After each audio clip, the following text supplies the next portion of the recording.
안녕하세요. 구루잠입니다. 이번 시간은 교류 분석부터 같이 시작하도록 하겠습니다. 교류 분석 상담. 교류를 분석한다 라는 거죠. 어떤 교류? 대인 관계 교류죠. 대인 상호작용 교류를 분석하는 상담입니다. 네, 이것도 쉬워요. 이해하고, 문제가 많이 출제되는 건 아니지만 그래도 이해해 놓으면은 이제 다 맞출 수 있는 그런 부분이 되겠습니다. 그래서 계약적 의사결정적 성격을 갖고 있어요. 교류 분석 상담의 과정을 살펴보면 첫 단계 명칭이 계약이에요. 네, 상담 초기 제일 첫 단계 계약, 그리고 다음 단계가 구조 분석, 그 다음이 의사교류 분석, 그 다음 게임 분석, 그 다음 생활각본 분석, 마지막 재결단 단계, 그게 상담 마무리 단계가 되겠죠. 이렇게 진행이 돼요. 명칭부터가 첫 단계 계약, 상담 계약을 맺고 시작을 하는 겁니다. 상담자, 내담자 간에. 그래서 계약적 성격, 의사결정적 성격을 띠고 있다. 기억을 해두시면 되겠습니다. 교류 분석 상담의 목표로는 자율성을 획득하는 거예요. 내담자의 자아가 잘 기능하도록 함으로써 개인의 자율성을 획득하도록 하는 것이 교류 상담의 목표입니다. 교류 분석 상담이란 대인 상호작용, 아까 말씀드렸죠? 교류, 대인관계 교류, 대인 상호작용을 통해 내담자의 성격 자아 상태를 분석하는 거예요. 이 성격 자아 상태라는 것은 뒤에 살펴보겠지만 부모 자아, 성인 자아, 어린이 자아가 있습니다. 그래서 이 세 자아를 분석하는 거예요. 다음, 이것은 무엇에 대한 설명일까요? 한 사람이 다른 사람에게 여러 형태로 제공하는 인정 반응, 인정 자극의 기본 단위. 누군가를 이렇게 인정해주는 거, 육체적, 언어적 방식으로 인정해주는 거죠. 이러한 반응의 기본 단위를 이제 스트로크라고 합니다. 테니스 좋아하시는 분들 많으실 것 같은데, 테니스 좋아하시는 분들은 스트로크 연습 많이 하시죠. 스트로크. 교류 분석 상담에서는 이러한 인정 자극의 기본 단위를 스트로크라고 합니다. 우리 인간은 스트로크를 얻고자 하는 욕구가 있다라고 교류 분석에서는 이야기합니다. 네, 그래서 스트로크 기억을 해두시기 바랍니다. 그럼 구조 분석으로 이제 들어가 볼게요.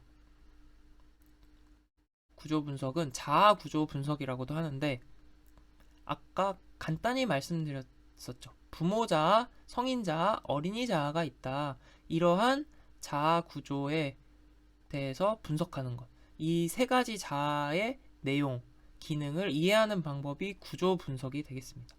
네, 자아 상태를 이해하는 분석. 그래서 첫 번째, P. 어릴 때 부모로부터 받은 영향을 그대로 재현하는 상태. 부모의 영향을 에서 벗어나지 못한 상태죠. 그래서 개인의 가치, 도덕, 신념이 부모로부터 받은 영향을 그대로 재현하는 상태를 말하는 거예요. 그래서 이것을 부모자라고 합니다. P, parent. 부모자. 부모자는 부모로부터 받은 영향을 그대로 재현하는 상태를 부모자라고 합니다. 그래서 이러한 부모자에는 비판적 부모자와 양육적 부모자가 있는데, 비판적 부모자라고 하면 말 그대로 비판적인 부모, 비판, 처벌, 통제적인 부분을 이야기하고, 양육적 부모자라는 것은 돌봄, 온화, 온정적인 그런 부모자를 양육적 부모자라고 합니다. 왜냐하면 부모의 그런 지도 방식, 양육 방식에도 이런 비판적인 부분이 있고 양육적인 부분이 있잖아요. 그런 차원으로 이해를 하시면 되겠습니다. 다음 A는 이제 성인자, 어덜트입니다. 그래서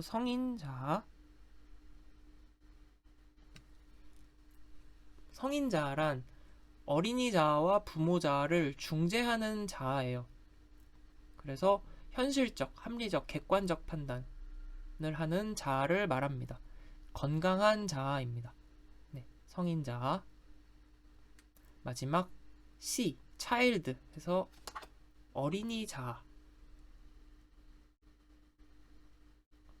어린이자아가 되겠습니다. 어린이자아는 어린아이처럼 행동하는 자아, 그리고 어린아이 감정을 그대로 표현하는 자아예요. 그래서 어린이처럼 현실감이 좀 부족합니다. 이 어린이자아에도 두 가지가 있어요. 수능적인 어린이자아와 자유로운 어린이자아가 있어요. 그래서 수능적인 어린이자아로는 말 그대로 수능적인 거죠. 복종적, 의존적, 소극적인 성향을 나타내는 것. 그리고 자유로운 아동자라고 하면 자기중심적, 감정적, 본능적, 적극적, 자유분방한 성격. 이런 성격의 자아를 자유로운 아동자. 네, 뭐 어렵지 않은 내용입니다. 그래서 부모자아, 성인자아, 어린이자아가 있고 이 세 가지 자아의 내용과 기능을 이해하는 것이 구조 분석이다. 가장 건강한 자아는 성인자. 네, 이렇게 정리하시면 되겠습니다. 다음 의사교류 분석. 네, 의사교류 분석으로 넘어가면 의사교류 분석은 의사거래 분석이라고도 하고 교류 분석이라고도 합니다. 그래서 의사소통 과정에서 나타나는 세 가지 교류 유형을 가지고 분석을 하는 거예요. 자, 세 가지 교류 유형, 상보교류, 교차교류, 이면교류가 있습니다. 제가 한 가지 이야기를 좀 해볼게요.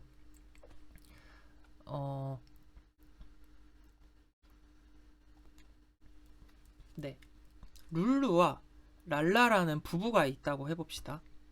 네, 제가 여기 적으면서 한번 해보겠습니다.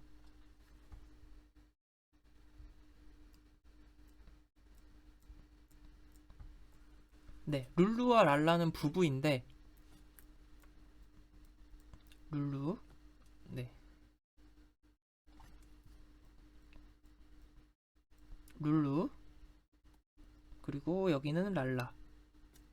그래서 부모자아, 성인자아, 어린이자아, 네, 이렇게 있습니다. 랄라도 마찬가지 부모자아, 성인자아, 어린이자아가 있습니다. 그래서 룰루가 랄라한테 지금 몇 시야? 라고 이렇게 질문을 했다고 해봅시다. 룰루가 랄라에게 지금 몇 시야? 라고 질문을 했더니 랄라가 응, 지금 8시야. 이렇게 대답을 했어요. 이거는 이제 정상적인 교류라고 볼 수 있습니다. 기대한 대로 응답이 오는 교류이죠. 몇 시인지 물어봤더니 몇 시인지 대답이 왔어요. 그래서 이것을 상보교류, 평행교류, 상보라는 것은 이제 상호 보완적 이런 의미죠. 상보교류, 평행교류가 되겠습니다. 두 자아 상태가 상호 지지적이다. 그래서 서로 평행한 교류가 이루어지고 있죠. 그래서 평행교류라고 합니다. 그런데 이렇게 상보교류만 이루어지면 얼마나 좋겠어요. 그런데 자, 룰루가 지금 몇 시야? 하고 또 물어봤는데 랄라가 이렇게 대답했어요. 너는 시계가 없니? 내가 네 시계야? 이렇게 대답을 한 거예요. 그러면은 자, 여기서 색깔을 바꿔서 랄라가 이렇게 대답을 한 거죠. 내가 네 시계니? 넌 시계 없어? 이렇게 대답을 한 거죠. 보면은 이제 상호 충돌을 하는 거죠. 서로 화살표가 충돌하잖아요. 이렇게 상호 충돌하는 교류를 교차 교류라고 합니다. 이번에는 랄라가 회식을 갔다 오는 상황이에요. 그래서 룰루가 집에서 기다리고 있다가 이제 이렇게 얘기를 한 거죠. 랄라, 지금 몇 시야? 이렇게 얘기하는데 그 숨은 뜻이 있어요. 너무 늦은 거 아니야? 이제 이런 의미겠죠? 그랬더니 랄라가 아직 10시 안 됐어. 이렇게 대답한 거예요. 근데 숨은 뜻은 그래도 일찍 온 거니까 너 나한테 따지지 마. 이제 이렇게 얘기를 한 거죠. 이런 거는 이제 실제 표면적으로 교류되는 것과 잠재적인 교류가 동시에 작용하는 거잖아요. 말의 이면에 숨은 뜻이 있는 교류. 이것은 이제 이면 교류라고 합니다. 표면적인 대화 이면에 다른 메시지가 숨어 있는 교류. 이거를 이면 교류. 지금 몇 시야? 너무 늦은 거 아니야? 라는 뜻이고 아직 10시 안 됐어. 그래도 일찍 온 거니까 따지지 마. 라는 숨은 뜻이 있다. 이면 교류 상당히 좀 피곤한 교류죠. 생각을 많이 하게 만드는 에너지 소모가 많은 교류. 네. 실제로 이러한 세 가지 교류 유형으로 분류해 볼 수 있는 경우가 많은 것 같아요. 우리 실제 의사소통에서도. 가만히 잘 생각해 보면 저도 모르게 이런 교차 교류 같은 반응을 한 적도 있고 또 이면 교류에 이런 반응을 한 적도 있고 그래서 이러한 교류 방식을 통해서 나의 자아 구조를 분석하는 것. 이게 교류 분석 상담이다. 이렇게 이해하시면 되겠습니다. 네. 그럼 가장 건강한 교류는 어떤 교류겠어요? 네, 당연히 상보 교류가 되겠죠. 이렇게 돼서 의사교류 분석 이렇게 정리하시면 끝입니다. 다음 게임 분석. 게임 분석이랑 생활각본 분석은 그 의미만 간단히 살펴보고 이제 넘어갈게요. 게임 분석이란 서로 라켓 감정만을 갖고 끝이 나는 이면 교류. 이면 교류 우리 방금 했죠? 랄라 지금 몇 시야? 왜 이렇게 늦었어? 라는 뜻이고 아직 10시 안 됐어. 일찍 온 거니까 뭐라 하지 마. 이거잖아요. 이러한 이면 교류를 분석하는 것이 게임 분석입니다. 게임이라는 것은 서로 라켓 감정만을 갖고 끝이 나는 이면 교류입니다. 라켓 감정이란 내 진짜 감정을 표현하는 것이 아니라 이제 부모가 허용한 감정, 그러니까 쉽게 말해서 가짜 감정을 표현하는 것이다 정도로 이해하면 무리가 없을 것 같습니다. 그래서 게임 분석, 이면 교류를 분석하는 것이 게임 분석이다. 마지막 생활 각본 분석. 네, 생활 각본이라는 것은 스크립트 분석, 각본 분석이라고도 하는데 스크립트, 대본이 있다는 거죠. 그래서 생활 각본이란 생애 초기에 우리 삶의 양식을, 삶의 반응 양식을 결정하는 대본이 쓰여진다는 거예요. 삶의 초기에 대본이 쓰여진다. 어떻게 쓰여지냐? 우리가 경험하는 외적 사태들에 대해서 우리가 외부 환경적으로 경험하는 여러 사건들, 이 사건들을 통해서 나만의 해석 방식이 결정된다는 거예요. 그러한 해석 방식으로 나만의 대본이 이제 삶의 초기에 쓰여진다. 그래서 우리는 그 대본에 따라서 행동하게 되고 반응하게 된다라는 거예요. 그래서 그러한 우리의 초기에 쓰여진 스크립트, 나의 대본을 분석하는 것. 이게 생활 각본 분석입니다. 그래서 이러한 대본을 쓰는데 영향을 주는 게 바로 부모의 영향이다. 어린 시절 부모의 금지 명령에 대한 반응에서 여러 가지 이런 초기 결정이 내려지는데 그거를 토대로 내가 반응하는 양식, 반응 양식에 대한 그 나의 인생 각본이 쓰여진다. 이렇게 이해하시면 되겠습니다. 그래서 의미 정도만 이해하셔도 되고 앞에서 살펴본 의사교류 분석과 이제 구조 분석, 자아 분석, 네, 스트로크 정도까지 잘 기억을 해두시면 되겠습니다. 다음 문제풀이로 들어가 보겠습니다. 네, 1번. 성격에 대한 자아 상태를 부모, 성인, 아동으로 구분하여 부모자아, 성인자아, 아동자아였죠. 상호작용을 통해 분석하는 것. 상호작용을 분석한다. 교류를 분석한다. 교류 분석적 상담. 2번. 직업 상담 중 대본 분석, 평가 항목이나 대본 분석, 스크립트 분석을 의미하는 겁니다. 질문지를 사용하고 게임 분석, 네, 삶의 위치 분석, 가족 모델링 등의 상담 기법 활용하는 것, 교류 분석적 상담. 3번. 교류 분석적 상담에 대한 설명으로 틀린 것은 계약적이고 의사결정적이다 라고 했죠. 2번. 새로운 결정을 내릴 수 있는 개인의 능력을 강조한다. 네, 개인의 능력을 강조합니다. 우리가 교류 분석 상담의 목표 뭐라 그랬죠? 네, 자율성, 획득. 개인의 자아를 최대한 기능하도록 함으로써 자율성을 획득하는 것이죠. 개인의 능력을 강조한다. 3번. 현재를 온전히 음미하고 경험하는 학습을 강조한다. 이런 이야기는 없었습니다. 그렇죠? 과거 의사소통 경험을 토대로 진행이 되잖아요. 그래서 현재를 음미하고 경험한다. 이런 이야기는 강조되지 않습니다. 4번. 개인 간 그리고 개인 내부의 상호작용을 분석하기 위한 구조를 제공한다. 네, 상호작용을 분석하기 위한 구조 제공한다. 정답은 3번. 네, 4번. 교류 분석에 대한 설명으로 가장 적합한 것은 1번.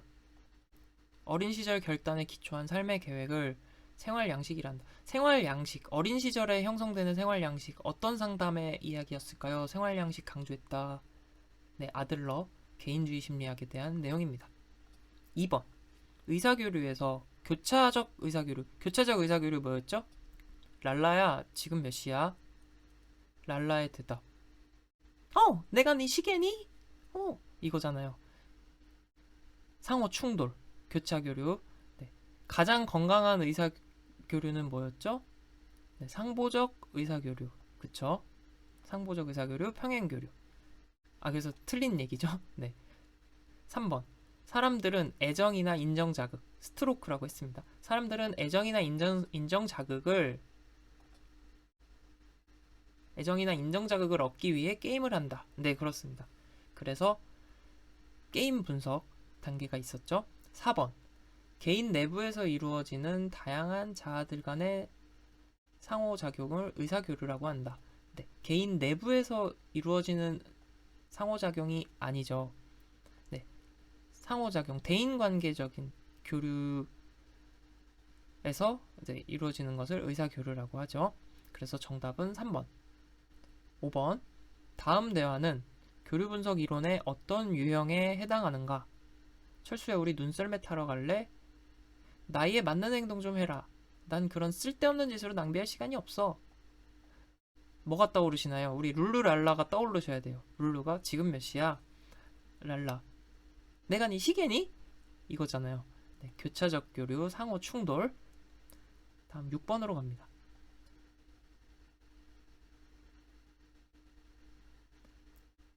교류 분석에서 주로 사용되는 개념은 집단무의식, 자아상태, 전경배경, 비합리적. 자아상태죠? 네.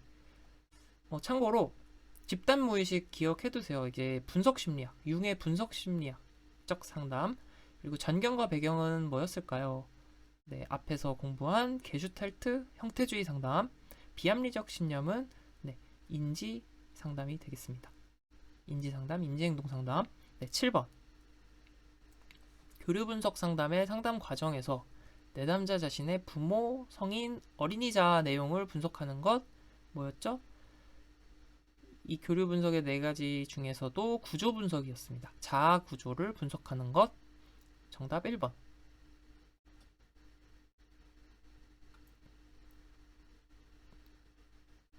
8번. 교류 분석적 상담에서 피부 접촉, 표정, 태도, 감정, 언어 등 여러 형태의 행동을 통해 상대방에 대한 반응을 알리는 인간 인식의 기본 단위 뭐였죠?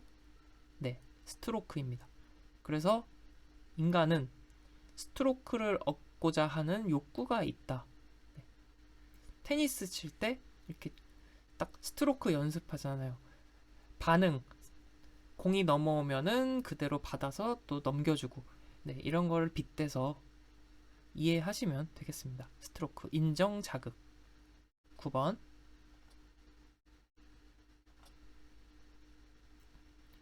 교류 분석에서 사용하는 대표적인 성격 자아 상태가 아닌 것은 뭐였죠? 부모자, 성인자, PAC, 아동, PAC, 부모, 성인, 아동. 그래서 청년자는 없다. 정답은 3번. 이렇게 해서 교류 분석 같이 공부하고 문제 풀어봤습니다. 문제는 그렇게 어렵게 나오지 않습니다. 그쵸? 그래서 가장 많이 나오는 거는 PAC 분석, 자아 구조 분석이죠. 부모자, 성인자, 어린이자 이렇게 알아두시고 그리고 우리가 공부한 내용 정도만 이해하시면은 어렵지 않을 것 같습니다. 그러면 이제 다음 주제로 넘어갈게요. 네, 이번에는 융의 분석 심리학입니다. 네, 융의 이론에 대한 문제는 많이 출제되진 않아요. 그래서 대략적으로 필수적인 것만 이해하고 또 시험 출제되는 부분 위주로 정리 간단하게 하고 넘어가겠습니다. 융하면 기억을 해야 되는 개념들, 집단 무의식, 원형은 기억을 해두시기 바랍니다. 네, 집단 무의식 앞에서 우리가 보기, 선택지로 살펴봤죠? 집단 무의식은 융이 이제 주장한 개념인데, 집단 무의식이란 모든 인간이 공통적으로 갖고 있는 것이라는 거예요. 집단적으로 갖고 있는 무의식이다. 그런데 이게 시공간을 초월해서 모든 인간들이 갖고 있어요. 그래서 모든 인간이 갖고 있지만 우리는 인식하지 못하고 살아가는 것. 그것을 이제 집단 무의식이라는 개념이라고 설명을 했습니다. 이 집단 무의식 개념은 또 후에 성격 구조의 기초가 되는 개념이 됩니다. 그래서 이 융의 이론은 나중에 여러분들 많이 좋아하시는 MBTI 검사에 영향을 주게 되죠. 네. 그래서 집단 무의식 하면 융을 떠올리시면 되겠습니다. 그리고 이 집단 무의식을 구성하는 이제 원형이 있는데, 이 원형에는 뭐 여러 가지가 있습니다. 페르소나, 그림자, 아니마, 아니무스 이런 원형들이 있다라는 것을 알아두시면 됩니다. 그래서 융의 분석 심리학의 목표는 궁극적으로 자기 실현 그리고 개별화에 있다. 이렇게 기억하시면 됩니다. 자기 실현, 개별화다. 그래서 집단 무의식 원형 상담 목표는 자기 실현, 자아 실현, 개별화. 그래서 넘어가면 환경의 요구에 조화를 이루려고 하는 적응의 원형. 아까 집단 무의식을 구성하는 여러 원형이 있다 그랬잖아요. 이 원형 중에 하나예요. 이게 무엇이냐? 외적 자아. 내가 외부 세계에 보여주는 이미지, 가면. 이게 무엇이냐? 이것은 페르소나라고 합니다. 페르소나.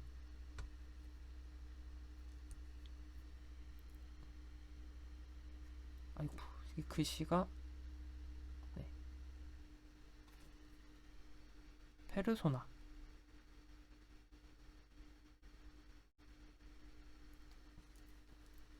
그래서 페르소나는 좀 기억을 해두시기 바랍니다. 외적 이미지, 가면, 외적 성격이라고 보시면 됩니다. 그래서 외적 자아, 페르소나. 그러면 나머지 세 가지도 간단히 얘기를 해보면, 뭐 자기라는 것은 자기도 이제 원형이에요. 원형의 하나인데 가장 중요한 원형이 되겠죠. 왜냐하면 자기 실현이 상담의 목표이기 때문에 원형 중에서도 가장 중요한 것이 자기다. 그리고 그림자라고 하면 내면의 좀 어두운 부분을 그림자라고 합니다. 열등 의식과 관련된 것이 그림자. 또 원형으로는 이제 밑에 여기 보이죠. 아니마, 아니무스가 있는데, 아니마라는 것은 남성이 갖고 있는 여성성을 의미하고, 아니무스라는 것은 여성이 갖고 있는 이제 남성성을 의미합니다. 그래서 이러한 아니마나 아니무스와 같은 원형은 이성을 이해하는데 이제 도움을 준다. 그리고 이성에 대해 반응하고 이런 것과 관련이 있습니다.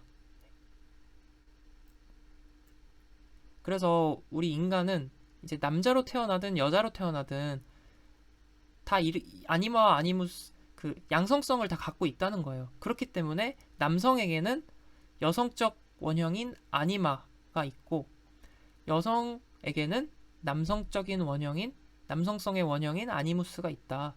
그래서 우리는 양성성을 모두 갖고 태어났기 때문에 이러한 양성성을 이해하고 발달시켜야지 결국에는 자기 실현이 되고 개별화된 인간이 될 수 있다 라고 주장하는 것이 융의 분석 심리학 이론입니다.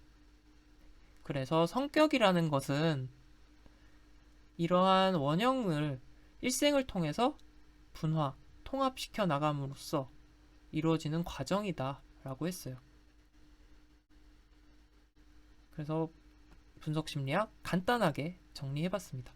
그래서 페르소나, 그림자, 아니마, 아니무스, 집단 무의식, 원형 이렇게 기억을 해두시면 되겠습니다.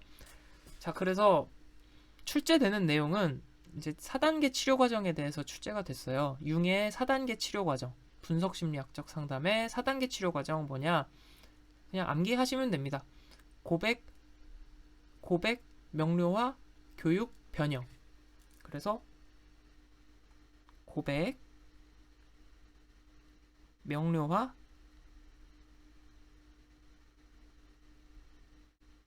교육,